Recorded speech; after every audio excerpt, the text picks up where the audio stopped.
क्षितिजल पावक गगन Samira, puncture चितिये अधम शरीरा। तारा को भगवान ने आत्मज्ञान कराया। हमें हर प्रसंग को छूना है, इसलिए हम नहीं चाहते कि किसी भी प्रसंग में कोई अपूर्णता रह जाए।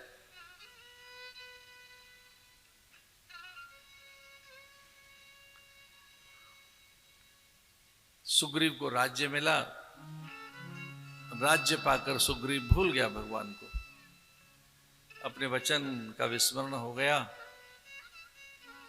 भगवान किष्किंधा पर्वत पर हैं।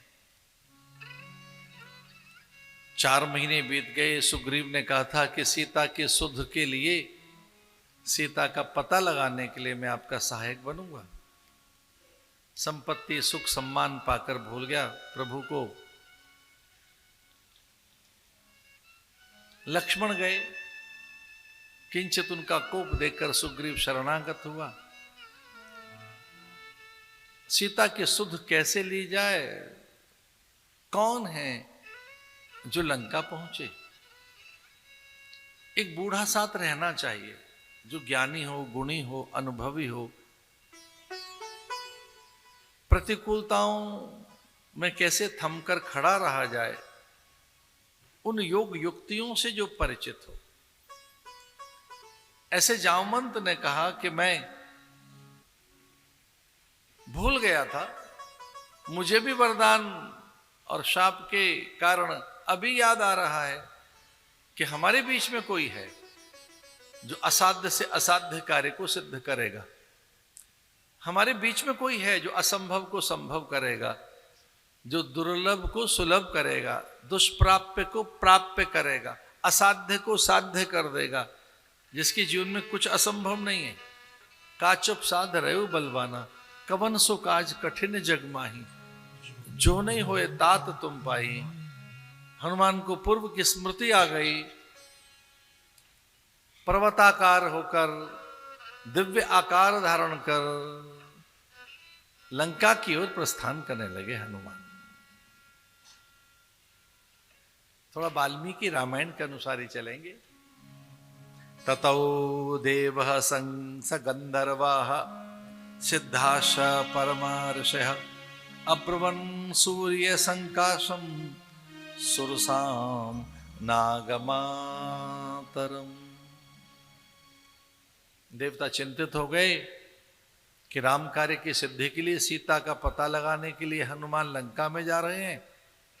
नागों की माताओं से प्रार्थना की कि इसकी परीक्षा लो, क्योंकि वहां पर वो अभिमानी हैं और इतना बल है हनुमान में, कहीं हनुमान को भी अपने बल का ज्ञान रहा तो 2 अभिमानी जब आपस में मिलेंगे तो युद्ध हो जाएगा। हनुमान की विनय का परिचय लगाओ, पता लगाओ हनुमान में विनय है कि नहीं। और विनय उसी व्यक्ति के पास रहती है जिसके पास विद्या हो। जो विद्या संपन्न नहीं है उसके पास विनय नहीं रहेगी। हमें क्षमा करना, धन आ जाने के बाद विनय भी आएगी, ये कहना कठिन है।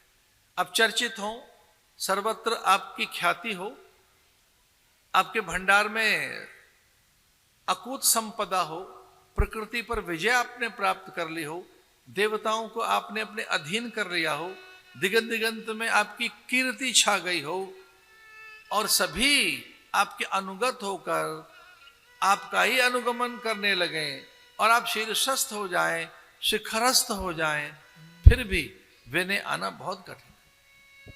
जो विनय है वो तो विद्या से आती है। विनय अनुग्रह का फल है, विनय परमात्मा का भूषण है। बिना भक्ति के विनय नहीं आएगी।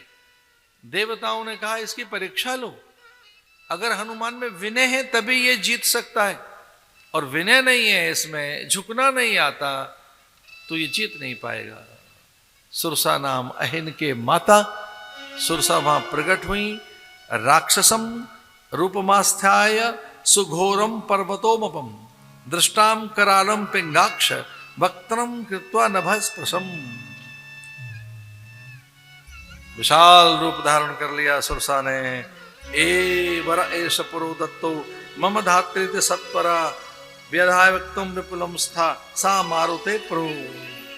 अरे हनुमान, पूर्व काल में ब्रह्मा ने मुझे वर दिया है, मैं तेरा भक्षण करूंगी।